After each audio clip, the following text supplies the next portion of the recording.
Yeah. Mentioned there, Jamarra. What do you reckon? Like his sort of treatment from the media, and then obviously another one at the Dogs that.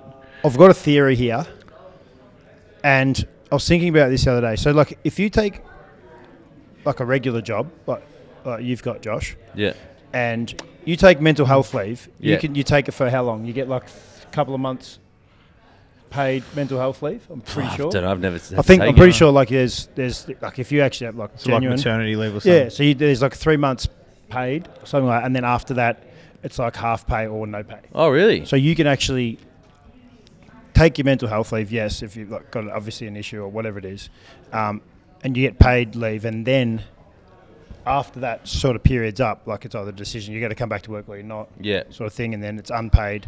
You can still come back to your job, but it's unpaid until you actually come back. So maybe that could be something that is written into contracts now for AFL players, because it's obviously a very stressful environment, but you've invested a lot of money into these players that are on, well, Jamarra's on $1 million, say, and you're not getting anything out of that for this year. I still think he should be paid, but maybe like the AFL comes out of like insurance. You know what I mean? Like AFL, like it's like an insurance, so something like that. So like his contract still should be playing. Obviously, if he's battling or he just doesn't want to be there, or something else going on, it's hard for us to speculate. All we can do is speculate. Right. So I believe he still should be paid. Like they're obviously working together. Well, what happens with long-term injury? Is he go on the long-term injury so they can bring someone in halfway through? Yeah, well, maybe, yeah. I don't know. So I'm not smart enough or understand any idea how it works. Yeah. Maybe they're like something for that who's battling and needs to take the rest of the year off, or has a lot like a career-ending injury or something. Like I think you should get one a year or something that can come out of the salary cap or something like to cover. So then the player doesn't feel any pressure to have to come back quicker, because the supporters aren't going, well, fuck you, you're not playing, you're costing us $1 million. If we had another big player, if we could buy two, blah, blah, blah. So they're not getting hate. The players aren't resenting him for not playing, and the coach go, righto, you're on $1 million a year.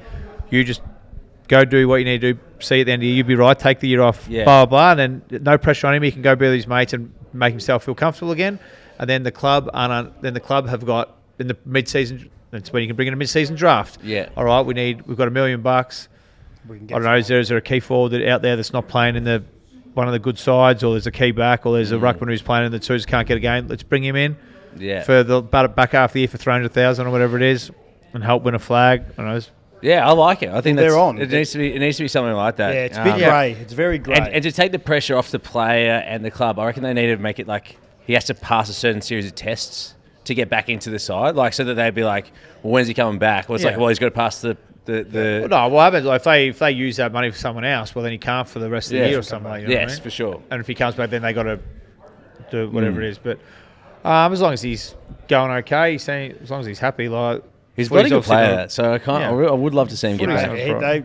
They're going well too, the Bulldogs. They're a bit of a He might slide in the last 6 rounds of the year and just be fresh as the days. Especially if they finish top 4. And they got Darcy sitting on the sideline. Mate, they're just they're going really well for what they are. Bond's come back in and they just gone to another level. Right, yeah. And considering Bevo was going to get sacked last year at some point, like they were talking about, like he'd lost the players. They don't want to sign him up, but now they want to sign him up, but he's like new.